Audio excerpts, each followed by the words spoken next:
Tube Tamil வணக்கம். Iran அமெரிக்க போர் கடந்த 24 மணி நேரங்களில் யாரும் எதிர்பாராத இடத்திற்கு திடீரென சூழ்கொண்ட மேகமாக திரும்பி இருக்கின்றது.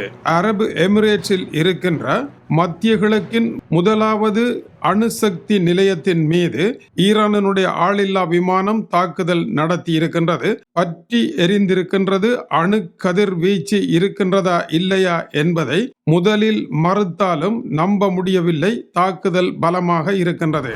டொனால்ட் ட்ரம்ப் ஈரானை துடைத்தெறிவேன் என்று கூறிய உடனேயே இந்த தாக்குதல் நடந்திருக்கின்றது. அரபு எமிரேட்ஸ் ரஷ்ய அதிபரை சந்தித்து ஈரானுடைய கோர்முஸ் நீரிணைக்குள் செல்லாமல் தனியான பைப்லைனை அமைக்கப் போவதாக அறிவித்த பின்னர் பைப்லைன் அமைத்தால் என்ன நடைபெறும் என்பதற்கு எச்சரிக்கையாகவும் அமெரிக்க அதிபருக்கு பதிலடியாகவும் இந்த தாக்குதல் நடந்திருக்கின்றது. ஈரானை பொறுத்தவரையில் அமெரிக்காவிற்கு விட்டு கொடுக்க தயாரில்லை என்பது கடந்த 24 மணி நேரங்களில் மறுபடியும் உறுதி செய்யப்பட்டிருக்கின்றது. டொனால்ட் ட்ரம்பும் ஈரானும் இப்பொழுது வார்த்தை போரில் ஈடுபட்டிருக்கின்றார்கள். இந்த வார்த்தைகளினுடைய கொடூர தன்மையானது இருவரும் போர் புரிவதை தவிர அமைதி வழியில் செல்ல முடியாத அளவிற்கான கிளைமேக்ஸ் மோதலாக இருக்கின்றது. டொனால்ட் ட்ரம்பும் ஈரானும் இந்த மோதல் நடைபெற்று கொண்டிருக்க இஸ்ரேல் மறுபடியும் காசாவில் தாக்குதலை நடத்தி இஸ்ரேலின் மீது தாக்குதலை நடத்திய கடைசி பெரும் ஹமாஸ் தலைவரை கொன்று சற்று முன்னர் ஜிஹாத் அமைப்பினுடைய தலைவர் ஒருவர் அவருடைய 17 வயது மகளையும் கொன்று தள்ளி வெகு விரைவில் காசாவை பூரணமான கட்டுப்பாட்டில் கொண்டு வருவோம் என்று அறிவித்திருக்கின்ற நிலையில் போர் இல்லாதது போன்ற ஒரு தோற்றம் இருந்தாலும் பெரும் போரொன்று நடைபெற்று கொண்டு இருப்பதும் இரண்டு தரப்பும் தங்களை நிலைநிறுத்திக் கொள்வதற்கான முயற்சியில் கடுகளவும் ஓய்வில்லாமலே செயற்பட்டு கொண்டிருக்கின்றன என்பதும் இதுவரையான தகவலாக இருக்கின்றது.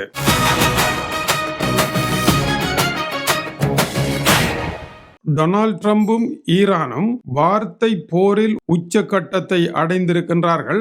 கடந்த ஞாயிறு டொனால்ட் ட்ரம்ப் விடுத்த அச்சுறுத்தல் போரின் தீவிரத்தை காட்டுவதாக இருக்கின்றது.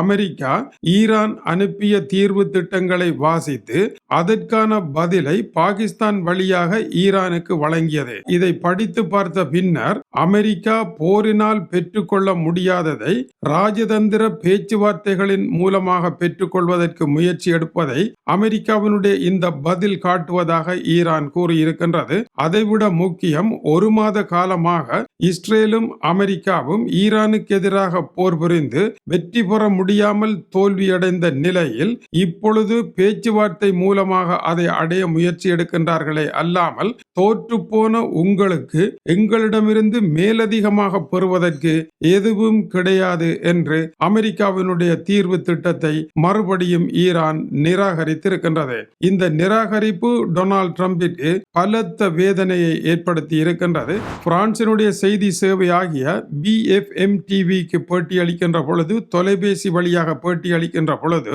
ஒப்பந்தம் ஏற்படாவிட்டால் ஈரான் ஒரு மோசமான காலத்தை சந்திக்க வேண்டி நேரிடும், அந்த புயல் காலத்தை அவர்களினால் தாங்க முடியாது என்று அவர் கூறியிருக்கின்றார். கடந்த வியாழக்கிழமை ஈரானினுடைய வெளியுறவுத்துறை அமைச்சர் அப்பாஸ் அரக்சி அமெரிக்காவிற்கு பேச்சுவார்த்தையில் நாட்டமே இல்லை என்று கூறியதை நிராகரித்த டொனால்ட் ட்ரம்ப், நமக்கல்ல ஈரானுக்குத்தான் நாட்டமில்லை, ஈரான் நாட்டமில்லாமல் இருந்து பலத்த அடி வாங்க போகின்றது என்று தன்னுடைய மேட்டிமைத்தனமான பேச்சை பேசியிருக்கின்றார். அதற்கு பதிலளித்த ஈரான், அமெரிக்கா மீது எங்களுக்கு எள்ளளவும் நம்பிக்கை கிடையாது, அவர்கள் ஒப்பந்தத்தை பேணி பாதுகாக்கின்றவர்களோ எழுதப்பட்ட ஒப்பந்தத்திற்கு ஏற்ப நடக்கின்றவர்களோ அல்ல என்று உறுதியாக கூறியிருக்கின்றது. டொனால்ட் ட்ரம்பினுடைய இந்த எச்சரிக்கை மீண்டும் ஒரு கடும் போருக்கான அச்சுறுத்தலே என்று கூறப்படுகின்றது. சீனா செல்லும் ரஷ்யாவினுடைய அதிபர் புட்டின் அங்கே அமெரிக்கா வர்த்தக ரீதியாக வைத்திருக்கின்ற ஒப்பந்தங்களில்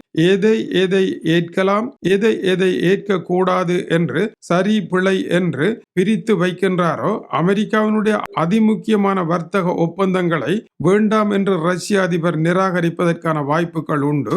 அவர் நிராகரிப்பாராக இருந்தால் சீனா அதை செய்யாது என்பதும் குறிப்பிடத்தக்கது. அப்படி நஷ்டம் ஏற்படுமாக இருந்தால் ஈரான் மீது அமெரிக்கா மறுபடியும் குண்டுவீச்சை நடத்தலாம். அதற்கான முஸ்தீபுகளே இப்பொழுது நடைபெற்றுக் கொண்டிருக்கின்றன. எனவே ரஷ்ய அதிபர் அமெரிக்காவிற்கு வாய்ப்பான ஒரு சூழலை பெய்ஜிங்கில் ஏற்படுத்தாவிட்டால் ஈரானில் அது பிரதிபலிக்கும். தென்னை மரத்தில் தேள் கொட்ட பனை மரத்தில் நெறி கட்டிய கதையாக அது முடியும். இந்த யுத்த நிறுத்தத்தில் நமக்கு நம்பிக்கை கிடையாது என்று அரபு எமிரேட்ஸினுடைய தலைநகர் அபுதாபியில் ஈரானுடைய ட்ரோன் தாக்குதல் நடைபெற்றிருக்கின்றது. பரக்கா என்கின்ற அணு மின் நிலையத்தின் மீது நடத்தப்பட்ட இந்த தாக்குதலில் அந்த மின் நிலையம் பற்றி எரிந்து கொண்டிருக்கின்றது. உயிரிழப்பு இல்லை, கதிரியக்கம் இல்லை என்று கூறினாலும் உடனடியாக கூற முடியாது. தீ பரவிய அளவு அதிகமாகவே இருந்தது. இது மிக முக்கியமான ஓர் அணு மின் நிலையம். அரபு எமிரேட்ஸுக்கான மின்சாரத்தை வழங்குவதில் 25% மின்சாரத்தை வழங்குகின்ற கட்டமைப்பாக இருக்கின்றது. அபுதாபியில் இருக்கின்ற அல் டஃப்ரோ நகரில் பாரசீக வளைகுடாவின் கடற்கரை ஓரமாக இது அமைந்திருக்கின்றது.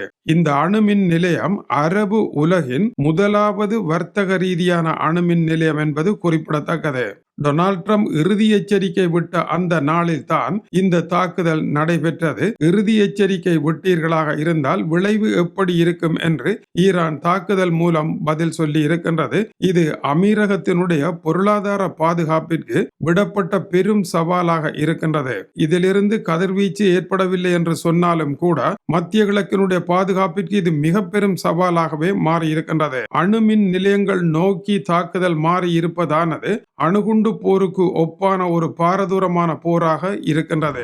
இந்த நிலையில் இஸ்ரேல் மறுபடியும் காசா மீது திடீர் தாக்குதலை நடத்தி ரிமால் குடியிருப்பு பகுதியில் வீசப்பட்ட குண்டுகளில் 7 பேர் மரணமடைந்திருக்கின்றார்கள். இட்ஸ் அல்-தீன் அல்-ஹதாத் என்கின்ற ஹமாஸினுடைய முன்னணி தலைவர் ஒருவர் கொல்லப்பட்டிருக்கின்றார். இவர் இஸ்ரேல் மீது அக்டோபர் 7 தாக்குதலை திட்டமிட்ட மிக முக்கியமானவர்களின் கடைசி நபர் உயிரோடு இருந்தவர் என்றும் இவருடைய கதையையும் தாங்கள் முடித்து விட்டதாக இஸ்ரேல் அறிவித்திருக்கின்றது. ஹமாஸ் அமைப்பு ஊர்ஜிதம் செய்யாவிட்டாலும் சில ஊர்ஜிதமற்ற செய்திகளில் இந்த செய்தியை அவர்கள் ஏற்றுக்கொண்டிருக்கின்றார்கள். ஹமாஸினுடைய முன்னணி தலைவர் யஹ்யா சின்வாரனுடைய மரணத்தின் பின் முக்கிய தலைவர் ஒருவருடைய மரணம் இதுவாகும். இஸ்ரேலுக்கு எதிராக நடத்தப்பட்ட படுமோசமான தாக்குதலுக்கு இவர் பொறுப்பானவர் என்று இஸ்ரேல் கூறுகின்றது. அதேவேளை சற்று முன்னர் ஜிஹாத் அமைப்பினுடைய முன்னணி தலைவர் ஒருவர் கொல்லப்பட்டதாகவும் அவருடைய 17 வயது மகளையும் இஸ்ரேல் கொன்று இருப்பதாகவும் காசாவை இஸ்ரேல் தன்னுடைய கட்டுப்பாட்டில் கொண்டு வருகின்ற இலக்கை நோக்கி